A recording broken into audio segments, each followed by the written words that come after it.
Vous êtes certainement nombreux à nous suivre ce soir, mesdames et messieurs, bonsoir. Bienvenue dans ce numéro de journal titré Actu 10, Beningum à la présentation. À la une de cette actualité, le ministre de la Justice et garde de Sceaux, M. Constant Mutamba, a lancé la bancarisation de recettes judiciaires pour lutter contre la corruption. Suivez. Et c'est pourquoi le chef de l'État, son Excellence... Le ministre de la Justice et garde des Sceaux, M. Constant Mutamba, a lancé ce lundi une réforme visant la bancarisation de recettes judiciaires en RDC. Lors de la cérémonie de lancement, le ministre a fermement déclaré que le frais de justice ne serait désormais plus perçu directement par des magistrats ou des greffiers, mais exclusivement via des guichets de banque qui seront ouverts dans chaque juridiction du pays. Tout celui qui s'opposera à cette mesure sera considéré comme complice de la mafia et sera immédiatement déféré devant la justice, a averti M. Constant Mutamba, soulignant l'importance de cette réforme pour assainir le système judiciaire congolais. Les dépenses qui sont perçues à l'initiative du ministre de la Justice.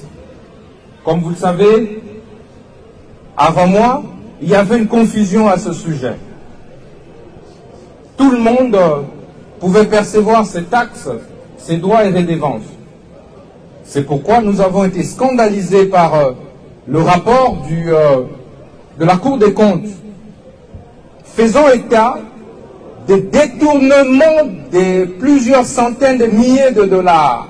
Le ministre a rappelé que cette initiative répond à une instruction directe du président Félix Tshisekedi visant à mettre en place des réformes courageuses et audacieuses dans le but de guérir le système judiciaire économique et social du pays, gravement affecté par des pratiques de corruption et des détournements. Désormais, à partir d'aujourd'hui, tout celui qui va tenter d'ouvrir un compte parallèle en dehors du trésor public sera arrêté. Situation actuelle en RDC de l'épidémie de monkeypox, 16 700 cas ont déjà été enregistrés et 570 décès.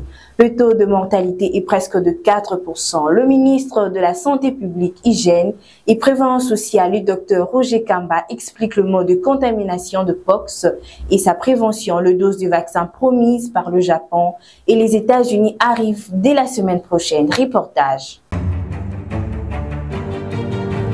Mission homme-homme, notamment. Le ministre de la Santé publique, Hygiène et Prévoyance sociale, Dr Roger Kamba, a annoncé dans un point de presse ce lundi 19 août l'arrivée dès la semaine prochaine de doses de vaccins contre la variole du singe monkeypox, promise par le Japon et les États-Unis d'Amérique. À en croire ces membres du gouvernement souminois, l'arrivée de ces doses doit respecter toute une chaîne logistique qui va de l'acceptation à quelques procédures administratives avant l'expédition. Il rassure par ailleurs de la disposition d'un plan national de vaccination qui n'attend que l'arrivée des vaccins. Le ministre de la Santé a précisé que les jeunes sont le plus vulnérables à cette maladie en raison du vaccin contre la variole de l'homme qu'ils n'ont pas reçu. Cette dernière étant la souche de pox qui touche presque toute la province de la RDC à 6 jours. La RDC, quant à elle, a annoncé vouloir vacciner 2,5 millions de personnes contre le pox avec 3,5 millions de doses, ce qui va coûter 600 millions de dollars à l'État congolais. Les États-Unis d'Amérique enverront dans un premier temps un total de 50 000 doses de vaccins contre cette maladie déclarée urgence nationale par l'Organisation mondiale de la santé, OMS, en signe. À homme, mais aussi animal à homme. Arrestation de criminels par le commissariat urbain de la police nationale congolaise de la ville de Goma.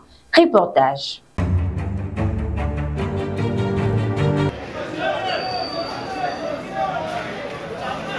Le commissariat urbain de la police nationale congolaise de la ville de Boma procède à l'arrestation des criminels à travers son commandant, le commissaire supérieur principal Paul Bilaboui.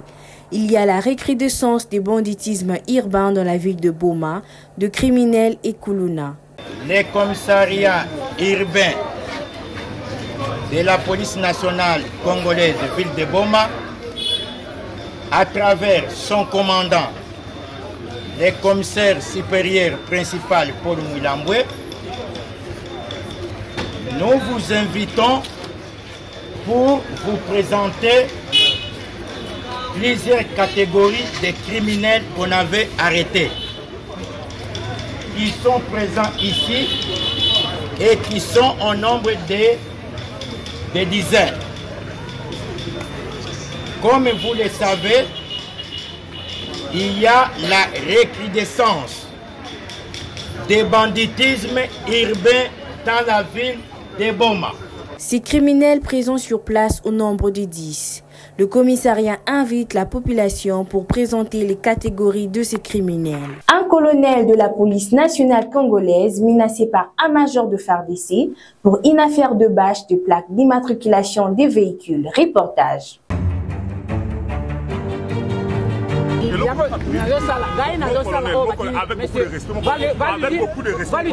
C'est une scène pour le moins troublante. Un major de la FARDC a été interpellé par un colonel de la police nationale pour avoir dissimulé sa plaque d'immatriculation à l'aide d'une bâche. Mais au lieu de se contenter d'une simple verbalisation, le gradé de l'armée a menacé le policier. Pourtant, la dissimulation de la plaque d'immatriculation est effectivement une pratique illégale. La réaction disproportionnée du major soulève de nombreuses questions. Obtempéré à ce que je vous ai dit. Messieurs, c'est un ordre. Messieurs, c'est un ordre. Messieurs, c'est un ordre. Major. Major, c'est un ordre.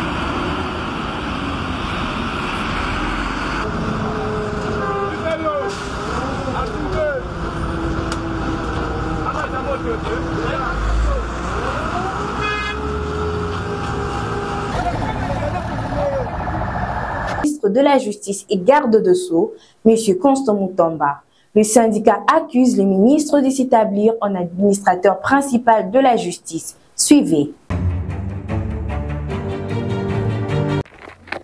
Le syndicat de magistrats du Congo, en sigle SIMCO, a vivement dénoncé ce lundi l'ingérence répétée du ministre d'État, ministre de la Justice et garde de Sceaux, M. Constant Mutamba, dans le fonctionnement du pouvoir judiciaire en République démocratique du Congo.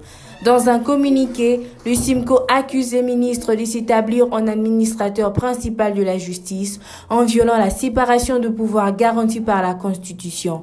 Le ministre est également accusé d'avoir libéré de détenus de manière conditionnelle à la prison centrale de Makala et à la prison de Kisangani sans la présence de procureurs généraux, ce qui constitue une violation de l'article 150 de la Constitution qui interdit au pouvoir exécutif de donner des injonctions aux juges dans l'exercice de leurs fonctions.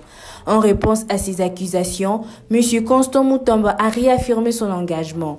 Le chef de l'État nous a nommés pour redresser notre justice et redorer son image. Rien n'arrêtera cet engagement ferme de magistrat suprême.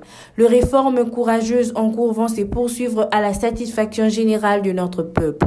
Des réseaux mafieux démasqués craquent déjà. Seule la justice élève une nation. Lorsque le chef de l'État m'a nommé ministre d'État, ministre de la Justice et garde des Sceaux, il m'a instruit, sans désemparé, de pouvoir redresser la justice congolaise et redorer son image. Point. Bien. Économie. Le gros importateur soutient les mesures contre la vie chère du vice-premier ministre de l'économie nationale, M. Daniel Mukoko Samba. Commentaire de Ketia Kitoko. Les principaux importateurs de la République démocratique du Congo ont exprimé leur soutien aux mesures contre la vie chère, annoncées par le vice-premier ministre de l'économie nationale, M. Daniel Mukoko Samba. Lors d'une réunion tenue le 19 août à Kinshasa, ces secteurs économiques ont salué l'initiative du gouvernement visant l'amélioration du pouvoir d'achat des Congolais. M. Ibrahim, vice-premier ministre de la Fédération de l'entreprise du Congo et les patrons de la société Sosimex, a salué les efforts du gouvernement pour supprimer certaines taxes, estimant que cela pourrait soulager la population congolaise en faisant baisser les prix. Et la volonté de son Excellence, Monsieur le Président de la République, et la volonté aussi du gouvernement de la République sur la réduction du charge pour la population congolaise. Catch ou lutte professionnelle est souvent perçu comme un spectacle divertissant mêlant athlétisme, théâtre et parfois même magie. Suivez.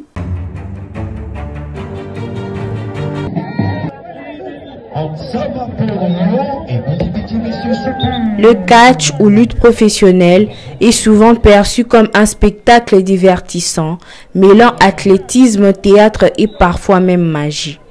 Au Congo, cette discipline prend une tournure unique, révélant des talents qui émergent non seulement pour leurs compétences techniques, mais aussi pour leur capacité à captiver le public avec des performances exceptionnelles. Les Congos se distinguent particulièrement dans la catégorie des fétichismes, où les lutteurs combinent leur habileté avec des performances extraordinaires. Ces artistes ne se contentent pas de lutter, ils réinventent les règles du jeu en ajoutant des éléments de magie et de tours d'illusion qui fascinent les spectateurs, que ce soit des disparitions spectaculaires, des apparitions inattendues ou des transformations incroyables. Ces numéros repoussent les limites du possible et redéfinissent les attentes du public. Les lutteurs congolais, par leur créativité et leur habileté, démontrent que le catch est bien plus qu'un simple affrontement physique. C'est une forme d'art qui allie la lutte à la magie et au spectacle, offrant au public une expérience riche en émotions et en surprises. La corporation des avocats ont déposé une plainte à l'auditorat général près la cour militaire contre un général de FARDC pour avoir maltraité un avocat du barreau de Lomami. Nous venons de déposer la dénonciation auprès de l'auditeur général. Nous sortons de là, il nous a reçus et la procédure est ouverte. Nous sollicitons de tous les confrères à travers toutes les provinces de ne pas considérer qu'il s'agit d'un avocat qu'on a agressé, mais de la corporation qui est en danger.